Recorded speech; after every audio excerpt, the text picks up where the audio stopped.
Okay.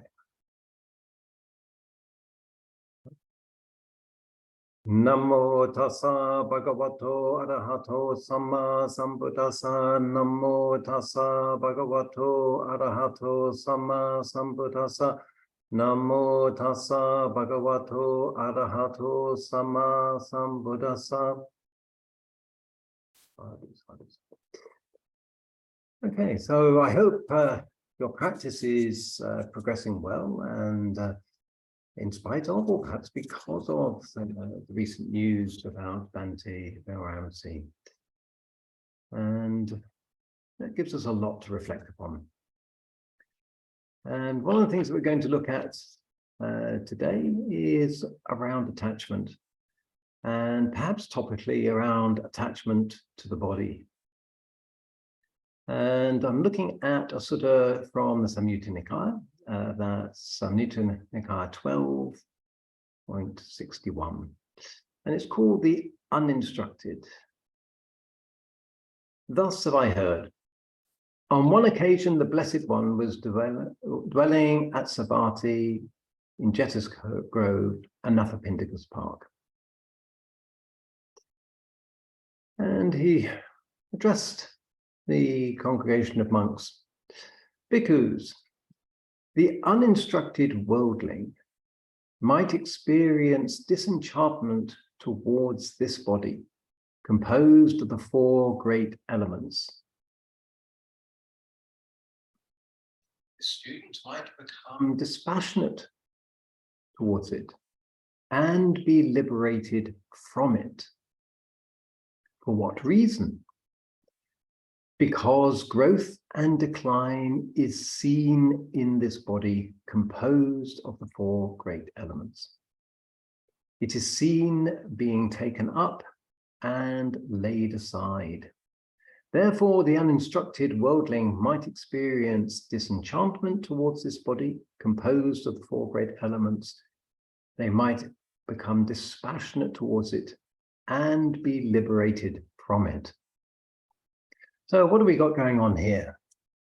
Well, we've got the simple observation of the way that the body changes with time. How it ages, how capacity perhaps declines or changes. I mean, if we train the body, we see the capacity of the body increase in certain aspects. And so if we observe the body very closely, even without understanding anything about Dhamma, we can see that we're not in control of how the body is. It changes, it decays, it gets ill, it gets better. And this isn't something under our control. We can't will it to be like that. And so simply by observing the body, it's possible that we might develop dispassion towards it, we might develop disenchantment towards it, and we might develop a sense of liberation from it. Now, it's important here to recognize what disenchantment represents. Disenchantment is the fact that if you think of enchantment, so many mythical tales talk about how people become enchanted by perhaps a witch or a wizard or whatever. And that enchantment means that they behave in a particular way. And what's being described here is the enchantment with the physical body. And we can become enchanted with it, and we can become attached to it, and we can want to work with it in a particular way. We can see it as ourselves, or something of ourselves, or mine, or my own, or that I am part of this actual body. But if we observe the fact that we are not in control of how the body is, if we observe that we're not in control of whether it is ill or whether it is well, whether it has a certain capacity or not, even though we might train, we may become injured or whatever. The circumstances that we observe within our body means that if we observe this clearly and carefully, then we can see that we don't have an element of control. And if we don't have an element of control, then we might get to the point where we see that we don't have any personal control over how the body is. And as Bhante Vimaramsi would say, not take the body personally. And this, in a sense, is a liberation. And it might come without even understanding anything around Dhamma, simply observing the natural consequences of the body's evolution. But students, as to that which is called mind, in the sense here, mind here is the chitta, the heart mind, and mentality. Now that's mano, that's the thinking mind, the conceptual mind, the conceiving mind, and consciousness, vijnana. The uninstructed worldling is unable to experience disenchantment towards it, unable to become dispassionate towards it, unable to be liberated from it. For what reason? Because for a long time, this has been held to by the student, appropriated and grasped onto. Thus, this is mine, this I am, this is myself. So here we have the subtlety of mind, chitta, the heart mind, the seat of the emotions, the seat of development. It's the chitta which becomes liberated, and the conceptual mind, the mind of ideas, the mind of beliefs, the mind of opinions, and then the consciousness, the awareness of these things. These are attached to very strongly and identified with. So there isn't the obvious nature of change that existed in the body, which we might observe, but for the uninstructed worldling, they don't see that the mind and the chitta and consciousness are subject to exactly the same change, because this requires mental development to see this clearly. As a consequence, therefore, the uninstructed worldling is unable to experience disenchantment towards these, unable to become dispassionate. So what does it mean by dispassionate here? Well, if we become disenchanted, in other words, the enchantment disappears, then the emotional connection also weakens. And as the emotion begins to weaken, we don't have the same passionate involvement in this aspect of the body, or of the chitta, the heart mind, or the thinking mind, or of consciousness. But if we don't see the characteristics of these things, then we have little or no chance to become dispassionate towards aspects of them, and certainly then not become, as it says here, and not be liberated from them. It would be better, students, for the uninstructed worldling to take as self, as me, mine, or my own, this body composed of the four great elements, rather than the mind. And why is this? Well, for what reason? Because this body composed of the four great elements is seen standing for 1 year, for 2 years, for 3, 4, 5, or 10 years, for 20, 30, 40, or 50 years, for 100 years, or even longer. Okay. So we see the evolution of the body over this period. We see how it changes.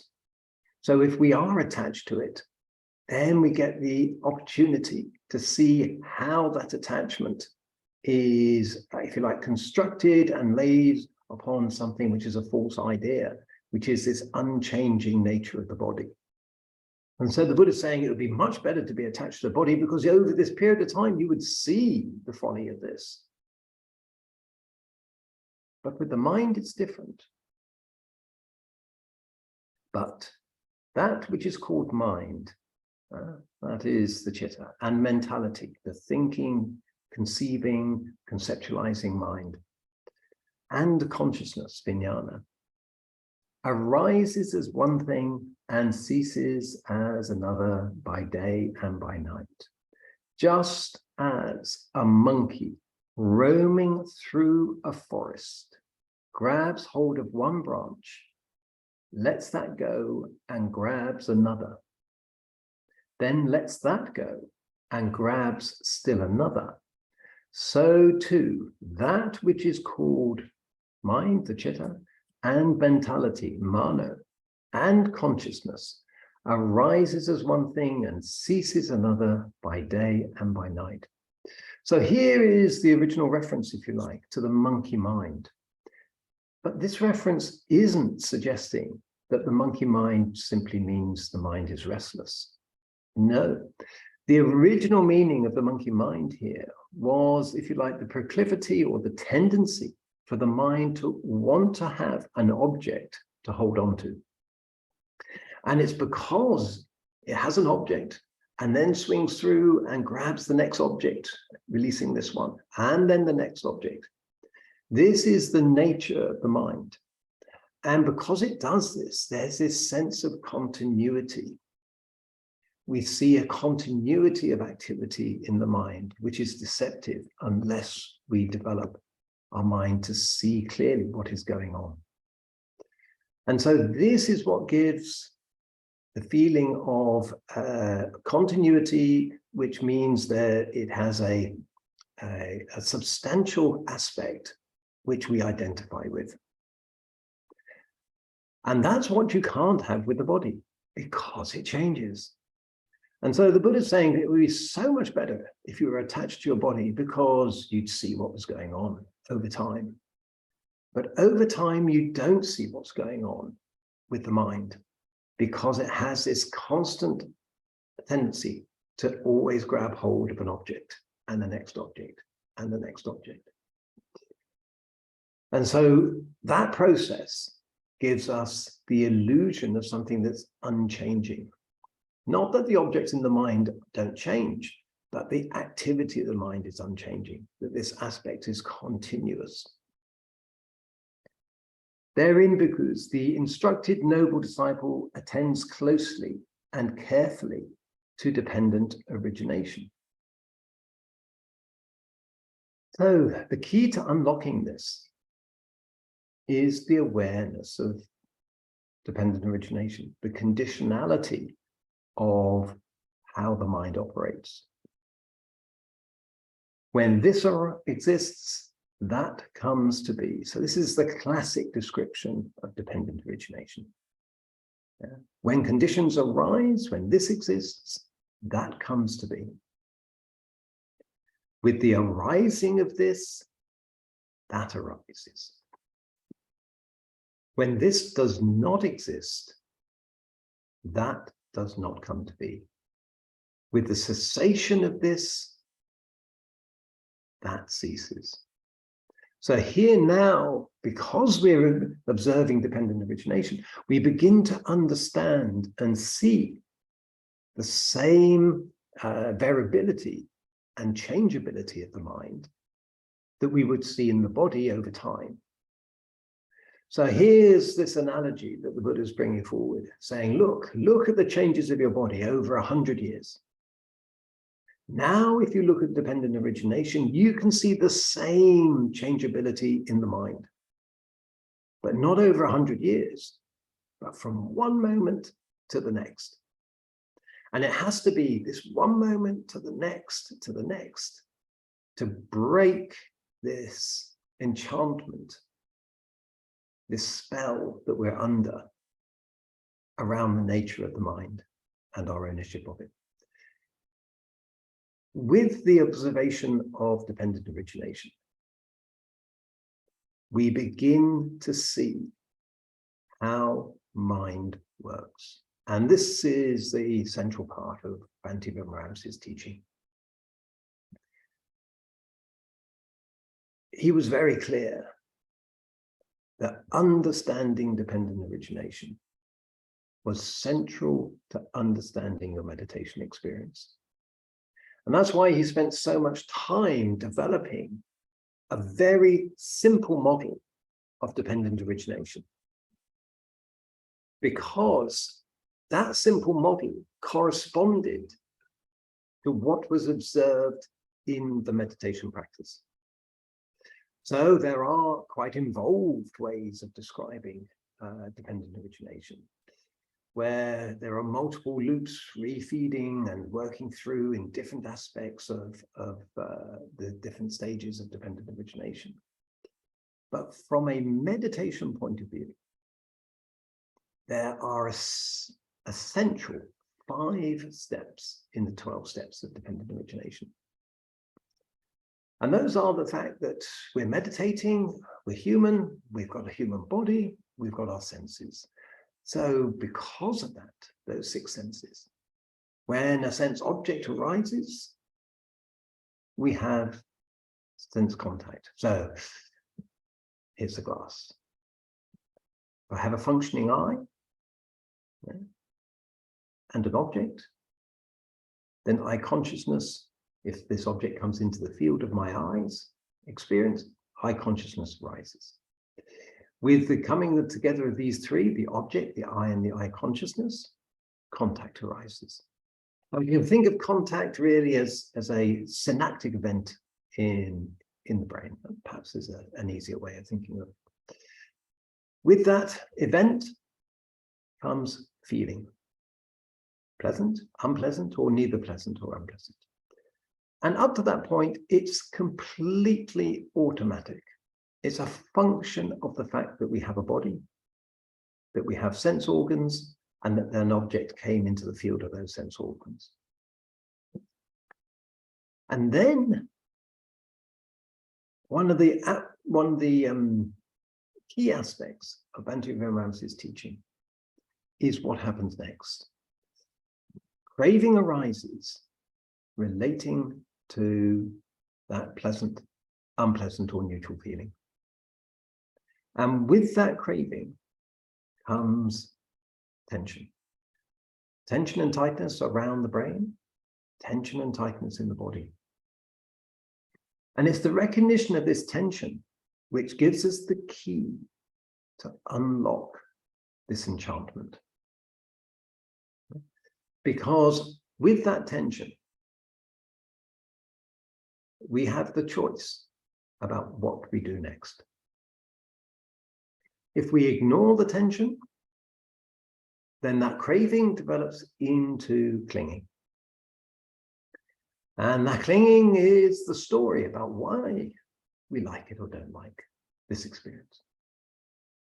And with that story, we then go back into the history of past experience that we have individually and pull through anything which basically has an index linking it to that experience and that sensation. And so then the past comes through. And with the past comes all the habitual tendencies around that experience. And those 5 steps, the contact, the feeling, the craving, the I like it, I don't like it mind, the craving, the story, and the habitual responses, which then lead to the birth of action. Those 5 central steps are what Bhante Viramsey invited us to observe directly in our meditation. And that is a beautiful simplification of dependent origination. It's like when the Buddha was walking with his followers through the forest, and he stooped and picked up a handful of leaves.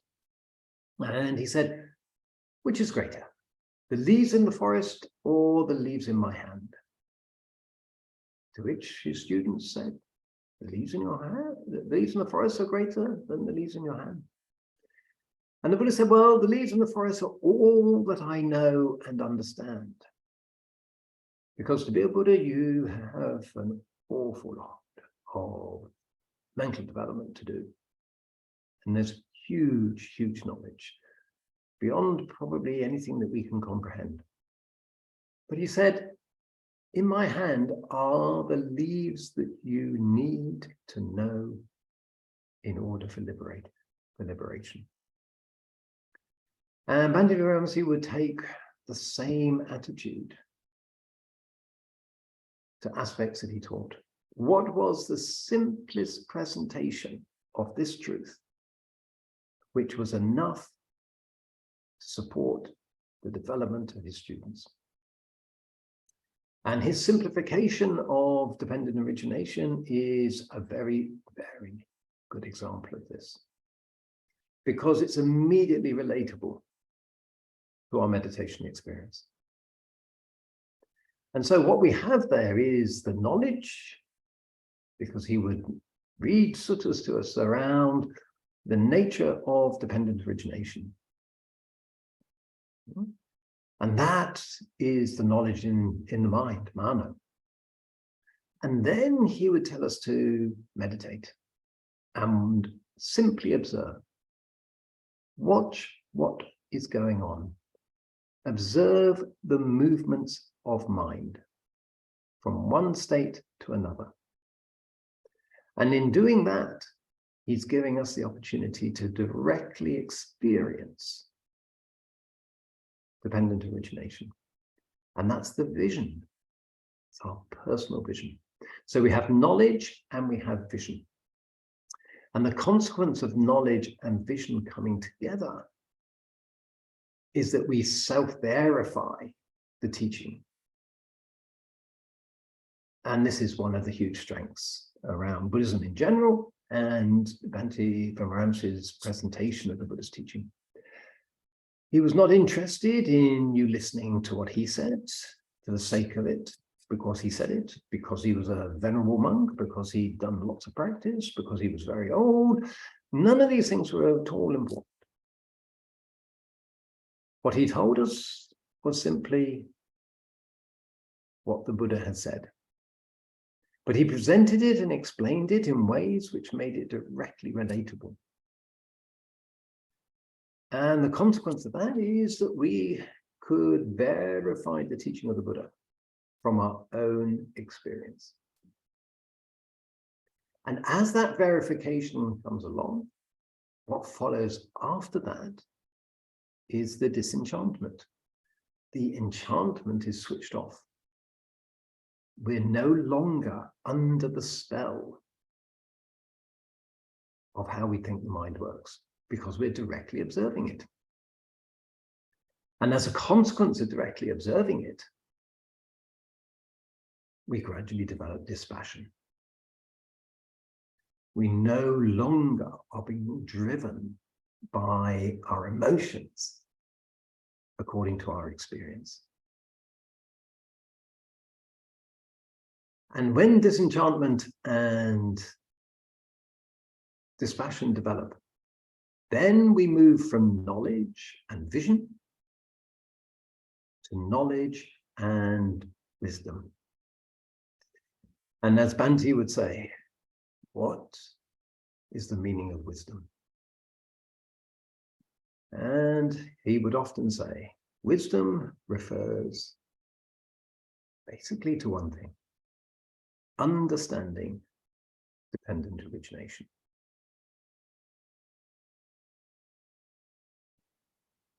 So, when this exists, that comes to be. With the arising of this, that arises. And when this does not exist, that does not come to be. With the cessation of this, that ceases.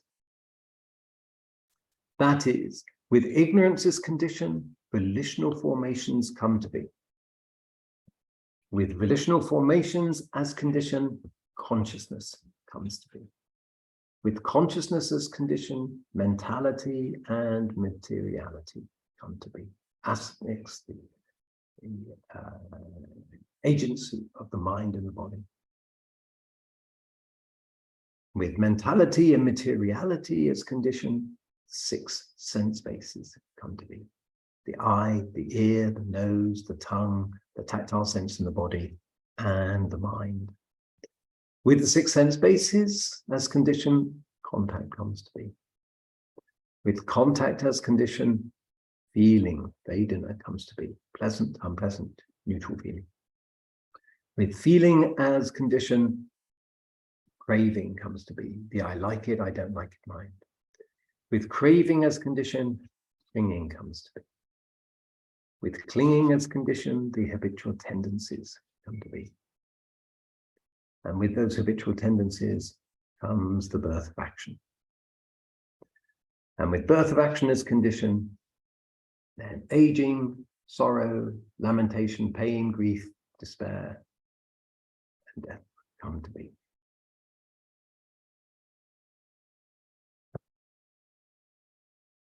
Such is the origin of this whole mass of suffering.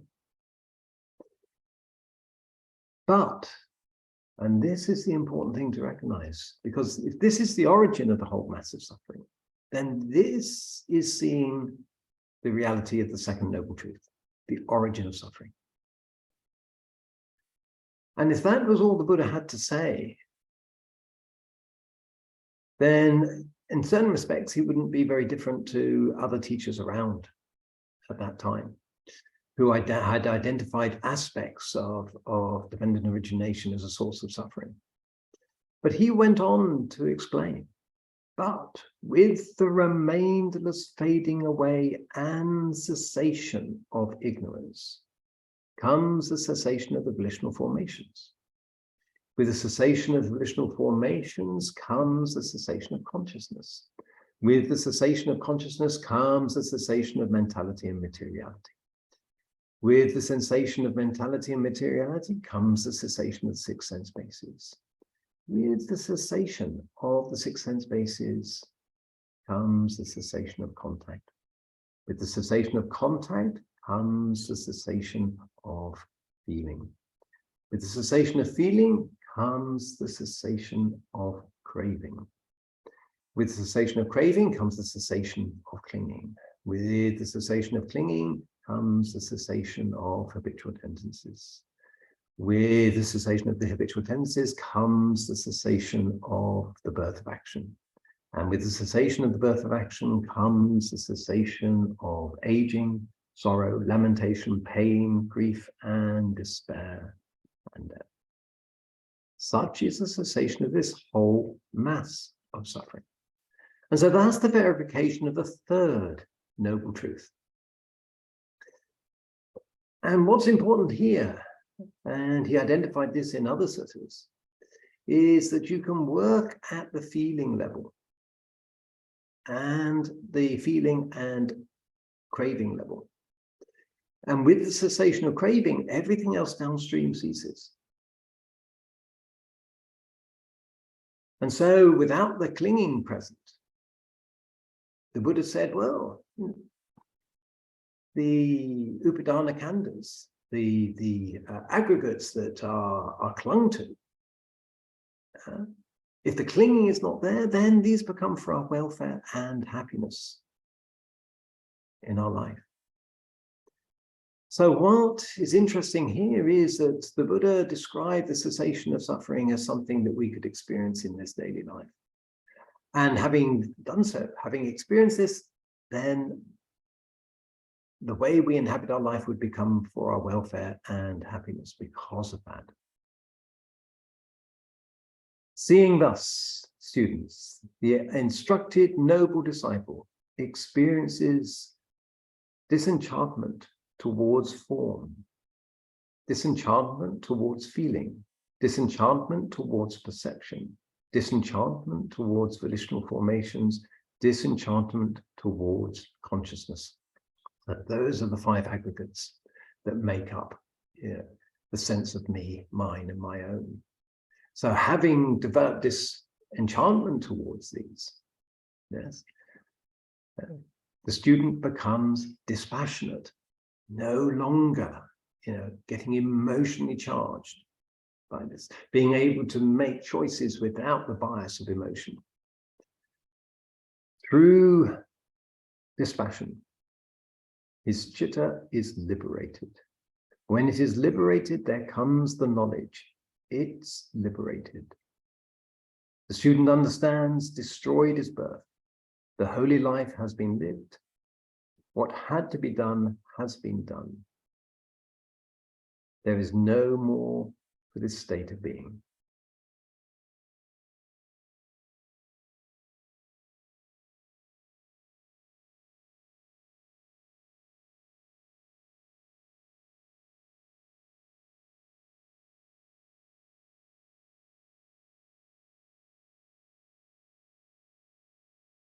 Let's just reflect on that for a moment, and perhaps just sit quietly.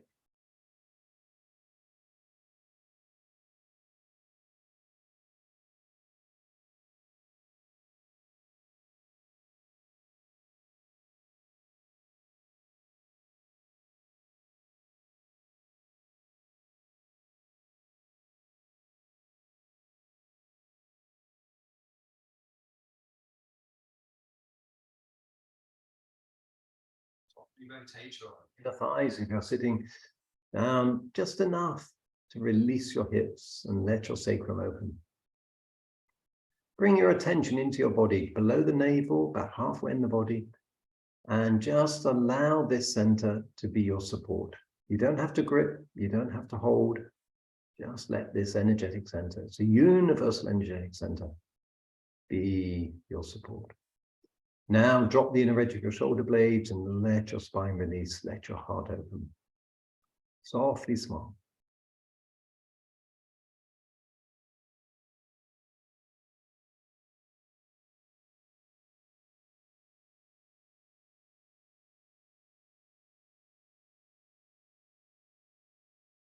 Actually holding, embracing around your brain.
Attention to sense of contact with the ground. Connect to your breath. Take a gentle breath in and out. Softly wiggle your toes, wiggle your fingers, and slowly open your eyes.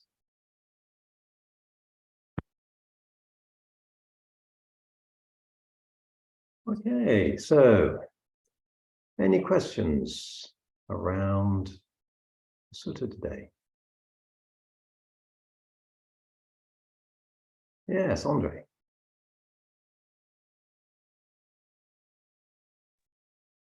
Okay, there's the mute. Hey, Hugh. Thank you so much for sharing this amazing sutta. I feel like it's an amazing choice because it's it's quite compact, but there's such a strong simile in there that really resonated with me. It's always fascinating how some of these similes can be so I don't know, like just completely get to you. So that's what I felt with this one. It's a brilliant way to look at like body versus the mind and this monkey mind concept.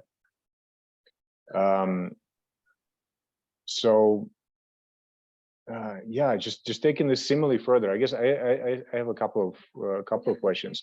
The first one is kind of the exploration of this simile further, right? Like it's quite easy to disidentify from the body, but when times of excruciating pain, for example, right, or some physical discomfort, usually those are the times where it's much harder than normal to disidentify from the body. With the mind, it's sometimes when we're going through a rough, we have a rough emotional reaction to something, a lot of dukkha coming up, or a lot of craving coming up, where it becomes sometimes more difficult to meditate, right? Because we have anger arising or something else that's rising. Is this kind of the relation there, physical pain versus mental pain? And because in those moments, it's much harder to disidentify from both the body and the mind, right? The disidentification comes from realizing we're not in control. So when the body is ill, we might identify with the pain, but the disidentification comes with the realization that we're not in control of the pain, that we're not able to decide that the body is going to be well. So that the presence of physical pain, if you like, is a reinforcement of the fact that we are not in control. Now, we might identify with the pain personally and go, I don't like this pain. And the I don't is the identifying. That's different to identifying with the body as the self, if you like, as something which is, unchanging and mine and my own. Clearly, it's not, because if it were, it would be under our control and we would simply be able to decide not to have pain. So the presence of pain, if you like, or illness is if you like, a classic reminder that the body is not ours. We might identify with the fact that we don't like something, but that's mind again. And that's why mind is much more subtle.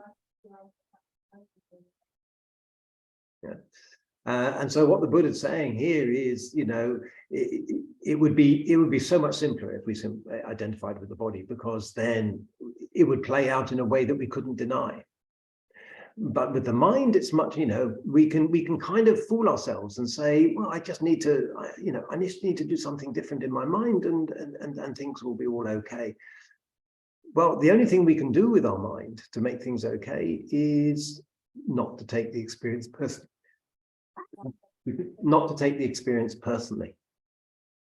And by not taking the experience personally, this is what's really important. And what is it that enables us not to take the experience personally? It's recognizing that craving is the cause of the suffering, and the process of not taking that personally is the 6 R's.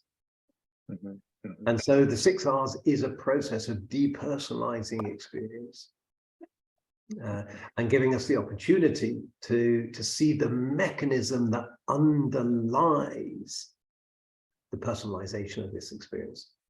And that's the dependent origination. Thank you. That's very good explanation. Thank you. Okay. And actually, on the topic, I had a second question, and this is slightly different, but this is regarding dependent origination. So the translation of the sutta that you just read, mine is slightly different, and I noticed a peculiar thing where when Buddha's talking about dependent origination, and this one, instead of volitional formations, I believe, here the word choices is used. Okay, right. So volitional formations are formations. The volitional side is will, if you like. So here is perhaps where the translation you've got has got the idea of choices, that there's a will. But what we're doing there is we're feeding into our past experience. We're feeding into memory because we decided that we don't like something, and there's a story why we don't. Well, the story is historical. It's either something that we've been told, or it's something that we've been experienced, but it's something in the past. And so we're going back into the past experience and bringing that through and coloring the present experience with that lens, if you like. And because we're filtering our present experience with that lens, we're then limiting the choices we have about how we react to it. So then comes the birth of action, which is based on our previous habitual responses or previous choices or our preferences. Okay, I just I didn't realize this is the first time that I actually thought about this, about which link of dependent origination the choices come in. I was thinking it's coming much later stage. I thought it was coming, I don't know, maybe maybe feeling is kind of more in line with that. It's like where the choices come in. Feeling is completely neutral. We don't exercise choice around feeling. The body's reaction to pleasant, to contact is either pleasant, unpleasant, or neutral. Is impersonal. It's an impersonal process. So the choice is actually made right past the ignorant stage. That's where we the choice happens, where we're deciding something. Is that also the right way of thinking about it at this stage, or inclination towards something? Yeah, well, it depends on where you think of the dependent origination. We either think of it as a past life, present life, future life description, or we think of it as a momentary experience, transition through. So the birth of action then feeds into different responses, which might be, classically they're described as aging, sorrow, lamentation, pain, grief. Well, that can be in the moment, or it can be at the end of life. Right. I think I'm talking about the choosing T. Back in. Sorry. Yeah, and that feeds itself back into the volitional formations that come, because of our reaction. This is an example of our ignorance, and then that feeds into the volitional formations. But if we start thinking of it in terms of the 12 links, it makes it a little bit harder for us to understand it in terms of the experience actually in the meditation itself or in daily life. And that's why this segmenting out this sort of 5 or 6 section in the middle is really helpful, because we can see this in terms of our experience in the moment. So yes, we have the karma formations as a second link of dependent origination, and they are informed by past action coming back in. So, but then once that's happened, what we have is the 7 links or in the middle, which start with contact and go through to birth of action and aging and death. And depending on our relationship to those, determines whether the karma formations that have fed this in continue to be fed and grow and go back into the loop, or whether we stop the process. And the stopping of the process is at this link between feeling, craving, and clinging. That's where we get the option to, if you like, stop that karmic process so that we don't generate new karma, which then feeds back into the loop. And so that's why I think the isolating of this midsection was one of the real strengths of Bhante Ramras's teaching, because it was something that we could directly do something about right now. In fact, right now is the only time we can do anything about it. Whereas we can't do anything about the karma formations at the start of dependent origination because they're already being fed from a past action. So we can't change the past. So the only time we can change the present experience is in this middle section. Right. And that's why I think Bhante Ramras's, focused in on that section, because he said that is where our experience comes from in the meditation. Thank you. But yeah, I think you mentioned once during the retreat or something, the example with like where we're choosing which kind of tea we're going to drink or what we're going to have in the menu, right? I just wanted to clarify, when we think we made a choice, like, oh, I want to drink this tea, or I want to do this, this is actually this the second link, or where this actual choice kind of happens, or it's still not clear. No, I would say, if I'm walking in and then I'm being presented with a choice, what I'm experiencing is a sensory contact. I've seen what's there. I've got a sensory contact. Right. Feeling. I'm now going into the craving, clinging, and habitual responses. So the craving is, a feeling of being drawn in towards something, that sort of leaning of the mind into something. The clinging is, my story about this. Oh, this is something I like, or, oh, good, we've got this today. And then the habitual responses are, how I will feel if I drink this or eat this. Mm-hmm. So I would put those in the middle section, because they are driven by contact. Okay. Thank you, Hugh. Yeah.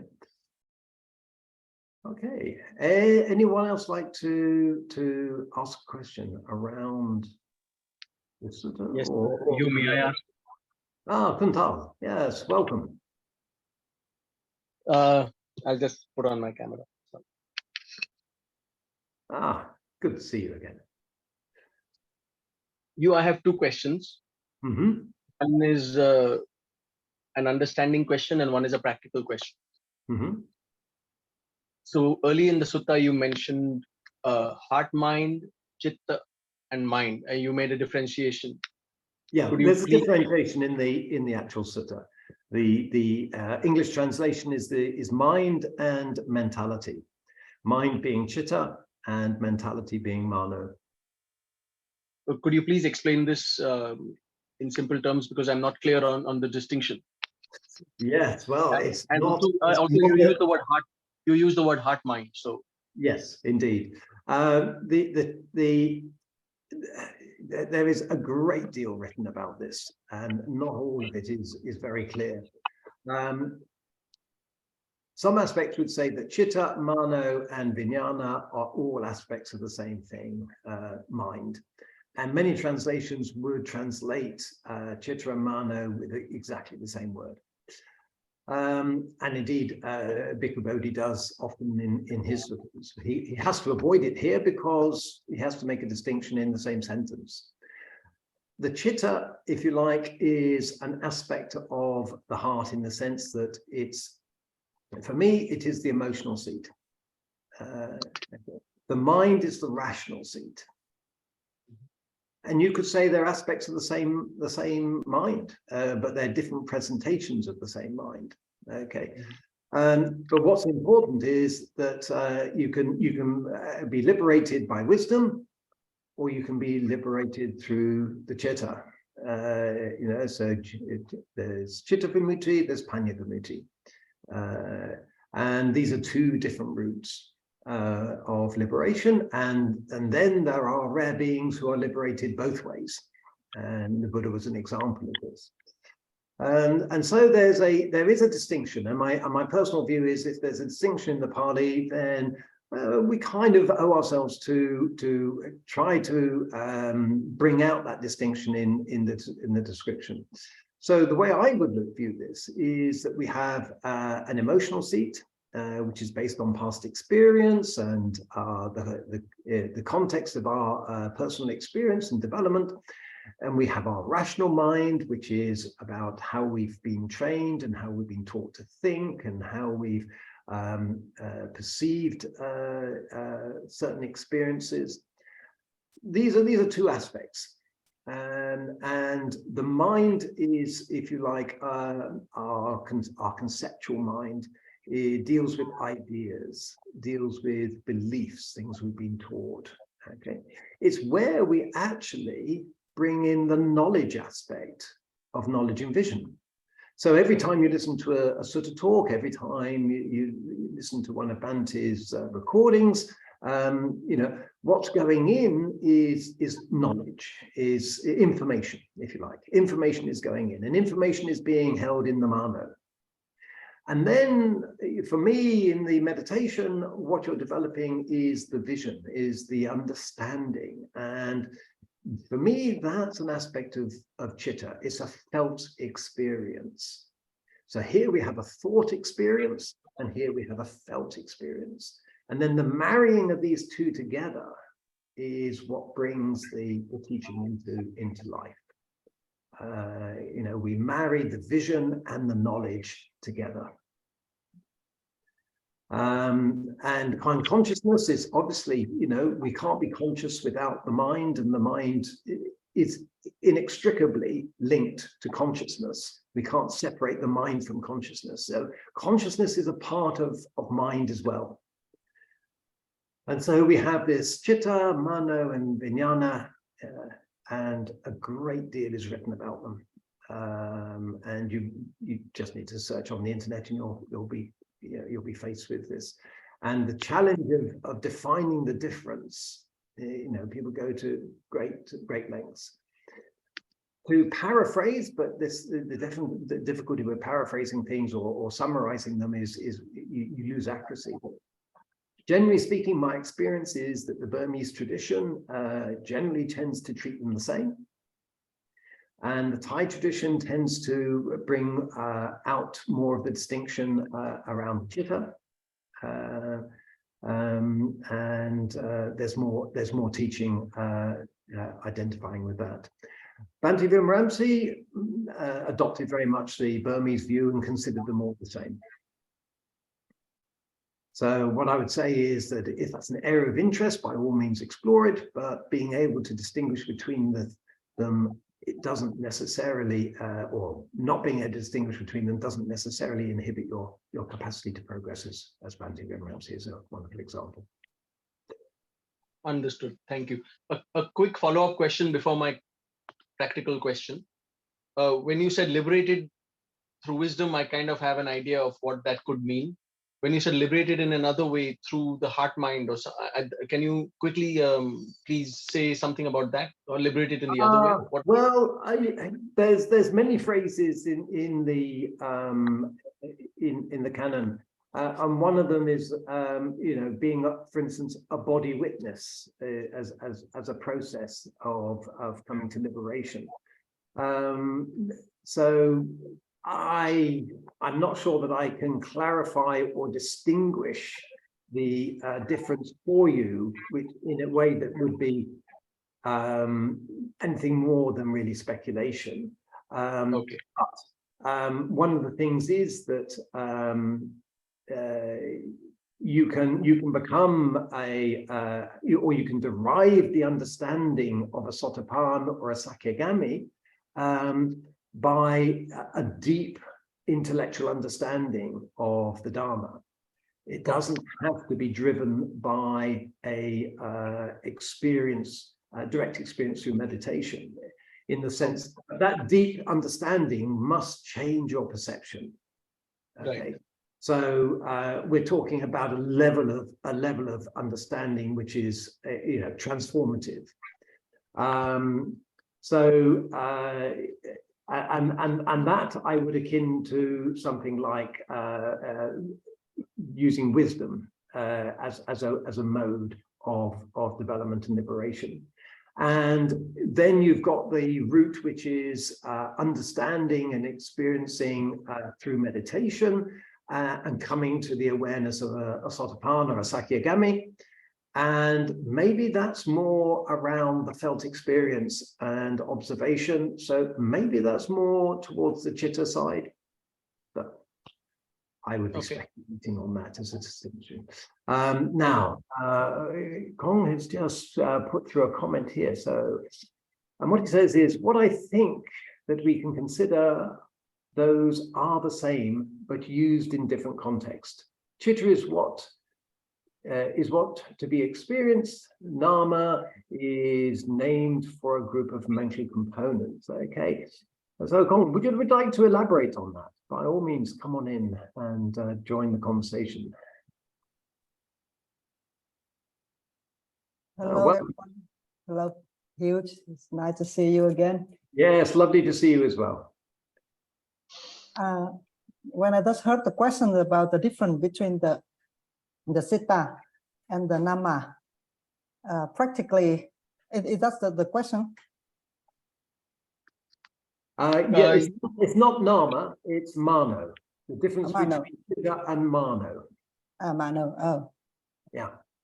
Practically speaking, it means that when we practice, it's no need to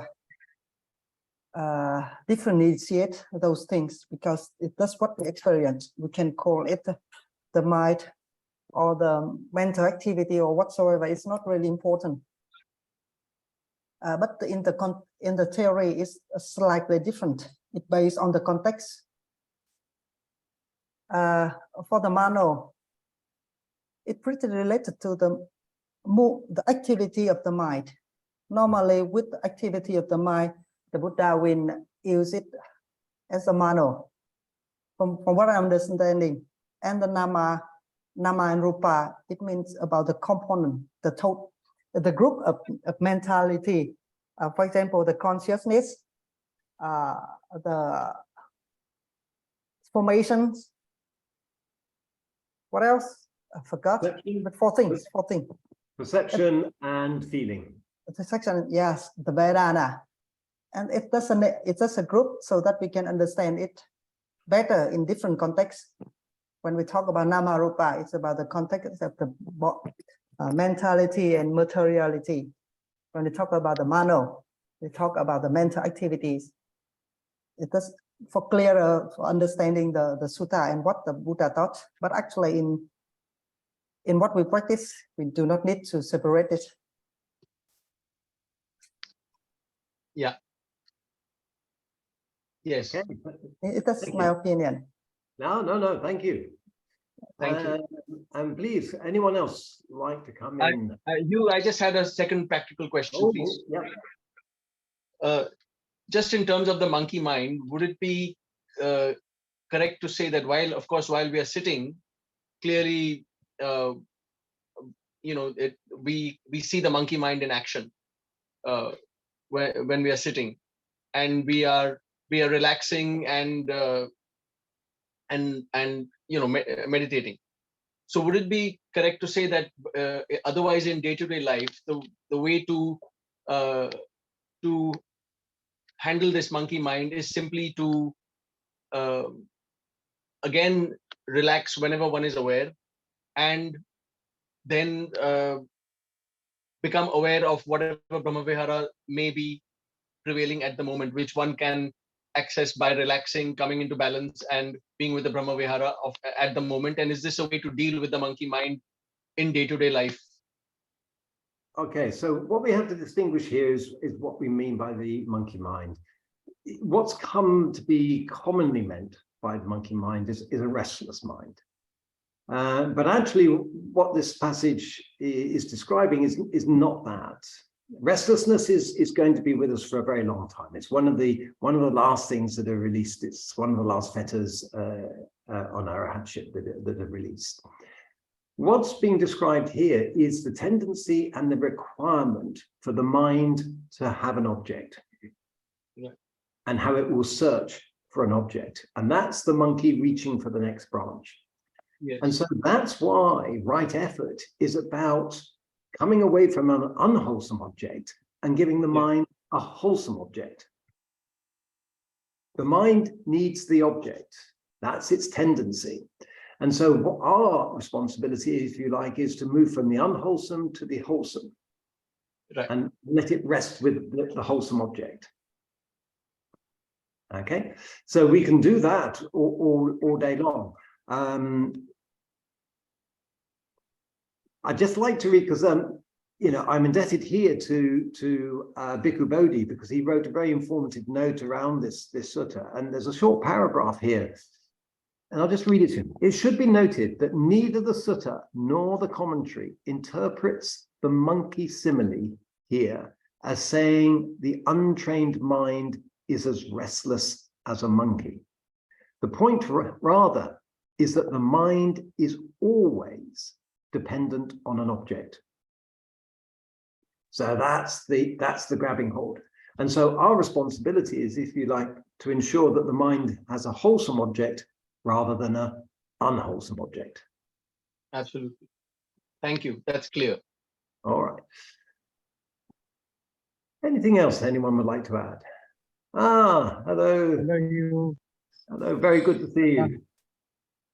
Just I have a doubt, like it is out of film question, for just knowing whether one can get liberated through other methods. Other methods of what? Other methods of Religious practices or meditation practices. Well, what I would say is that any meditation practice which shows you with clarity dependent origination, shows you with clarity the three marks of impermanence, dukkha, suffering, and anatta, non-self, and shows you with clarity the Four Noble Truths, will have the possibility of liberating the mind. But what I found personally is that the practice with TWIM is that these aspects become very accessible. Truly.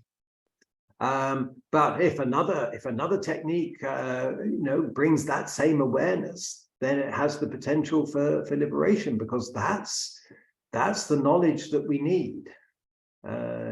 It's just finding an approach which makes that accessible, easy to see, dynamic, and enables you to move that awareness into daily life, so that all of life becomes a meditation. And Bhante wrote a book called Meditation is Life, and Life is Meditation. Yes, truly. Yeah. So I would be the last person to say that TWIM is the only approach. I don't think anyone could sustain that. But for me personally, it is a very accessible and easily understood approach, which is very dynamic and fast moving and developing. So truly, it is very true. I do experience it in day-to-day life. Like whenever I am I am free, just I will try to be in a state of happy mind. It is a very easily accessible with this technique. Like earlier, when I have practiced Vipassana meditation, it is very difficult me to in a happy state of mind with that technique. Yeah. Well, there are many different Vipassana approaches, and I've certainly not experienced many of them, but the ones that I've experienced, it's only in TWIM that I've developed the lightness and openness of mind, which for me, it's, all of the knowledge is in the periphery. The mind needs to be wide and observant. because the information we need is out here. It's not what we're choosing to focus on. Yeah?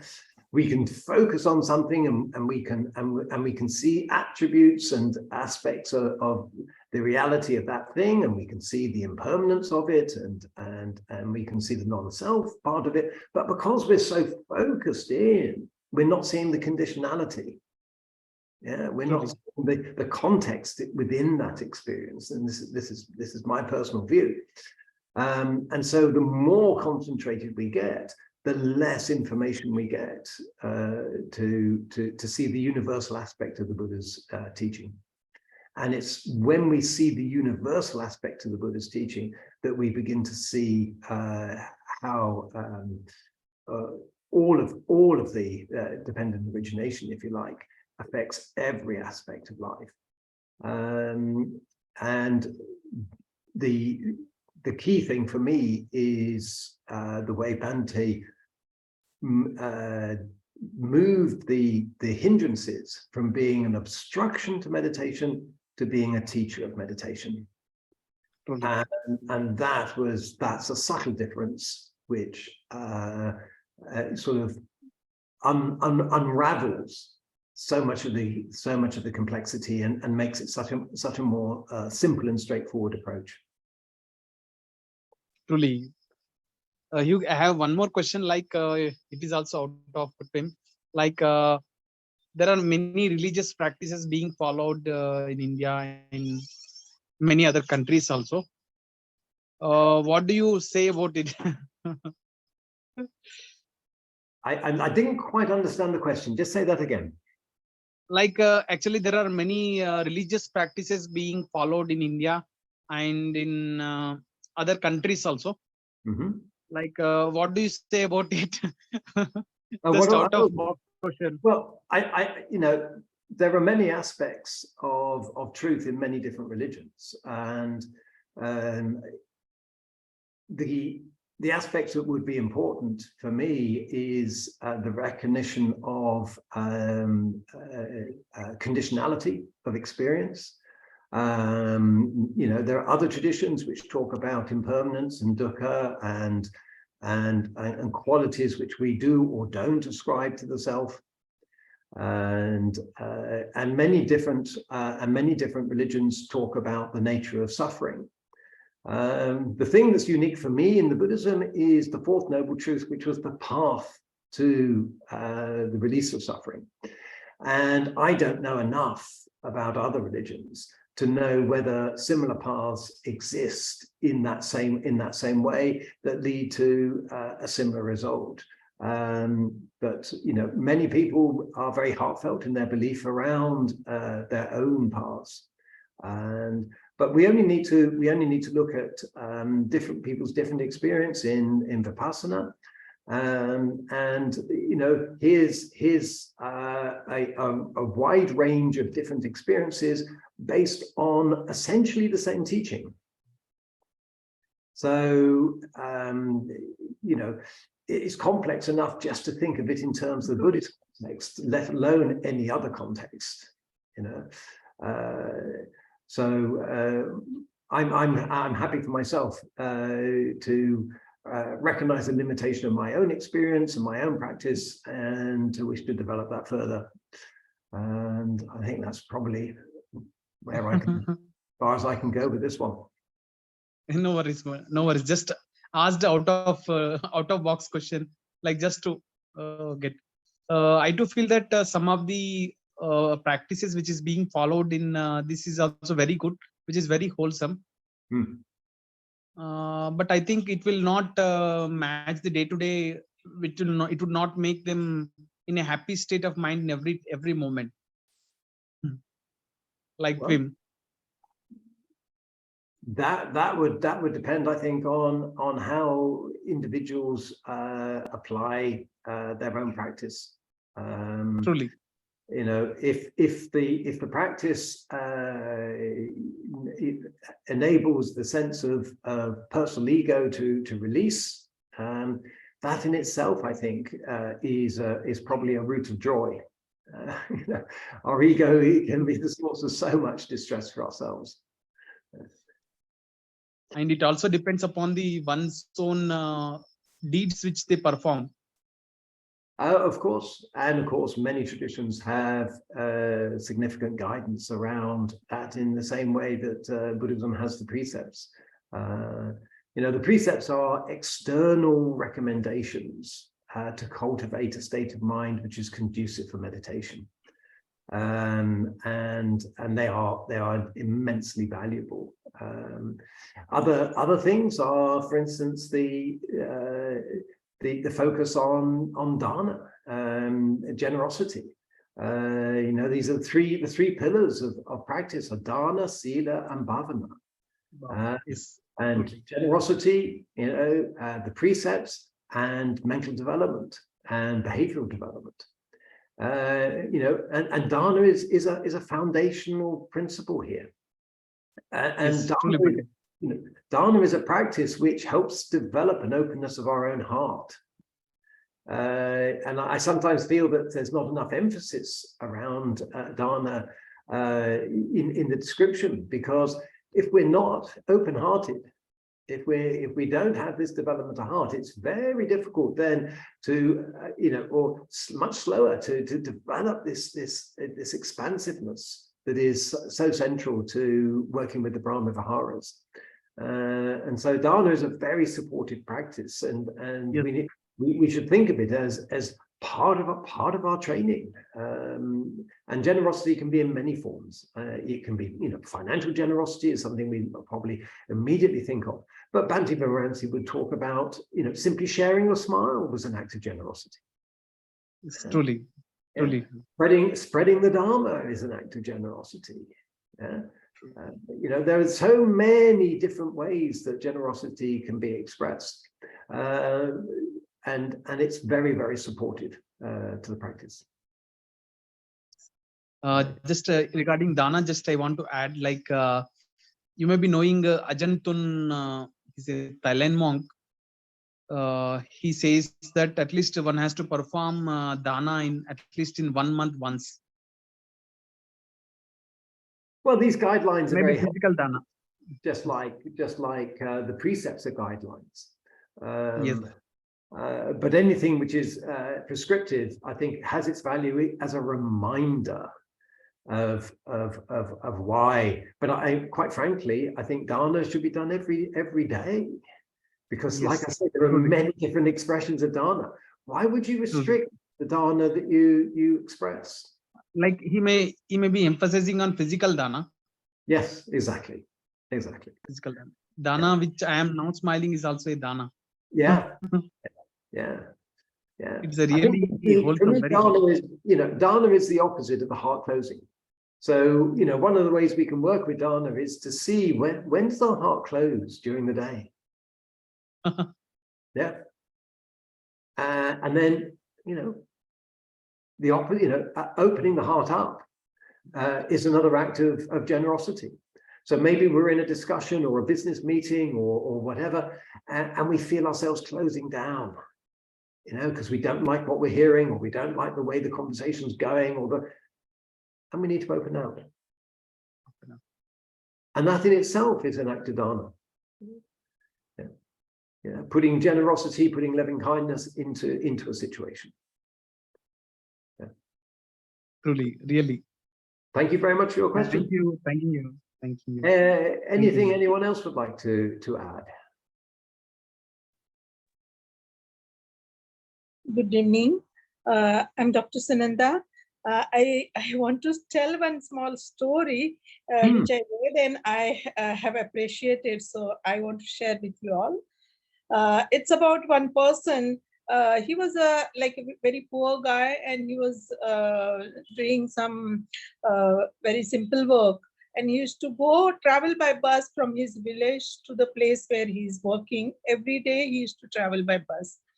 And while traveling by bus, whoever is the new person getting inside, if you find somebody who is standing for a long time, he used to ask them to sit, and he used to stand himself. So it always used to happen. So one day, one person whom he always used to give the place. So he asked him that why you always stand and give place to others? You are also tired. I feel that you are also tired, and instead of you sitting, you are giving your place to others. So he said, like, I'm a very poor person. I'm working, very hard work I do. Yes, I get tired. But when I'm traveling by the bus, I feel that there are many other people who are more tired than me, or they need the place to sit. And if they relax, I feel happy. So I don't have anything to give because I'm not very rich. So I can't give money. I can't give any other things. So I'm giving my place to sit others. And when they feel relaxed, I feel very happy that I have gained something. So this is a small story. After listening this story, that person felt so nice that people can be so generous. Like even though they don't have anything to give, they can offer their own seat to other person who don't have a place. Thank you so much. Yes, well, thank you, Dr. Sananda. That's a lovely story. Anything anyone else would like to add?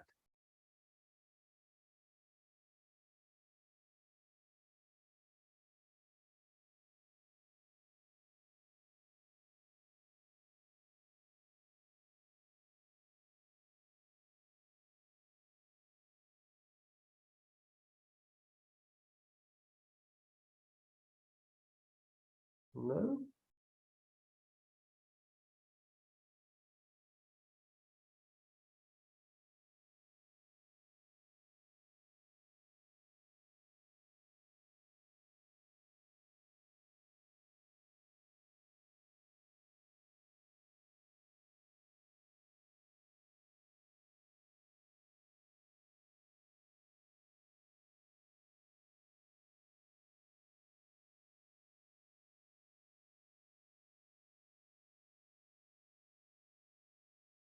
Okay, so maybe we'll finish with the closing prayer.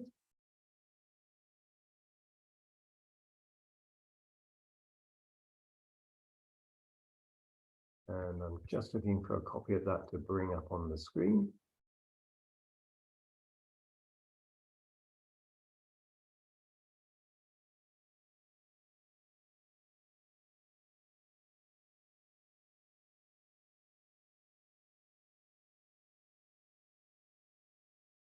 As you can see, I don't have that immediately to hand. Okay, well, maybe we'll have to do that from memory instead. So,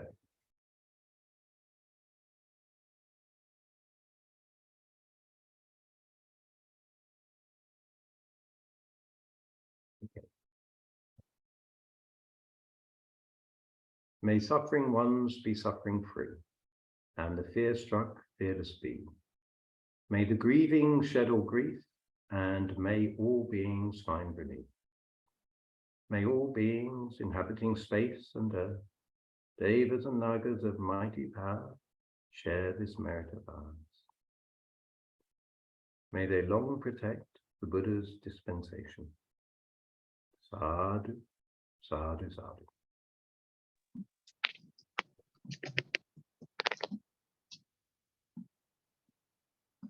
Okay, so thank you very much for joining. Thank you, Hugh. Right. And I look forward to seeing you online on another occasion. Thank you so much, Hugh. Thank you. Thanks a lot. Bye now.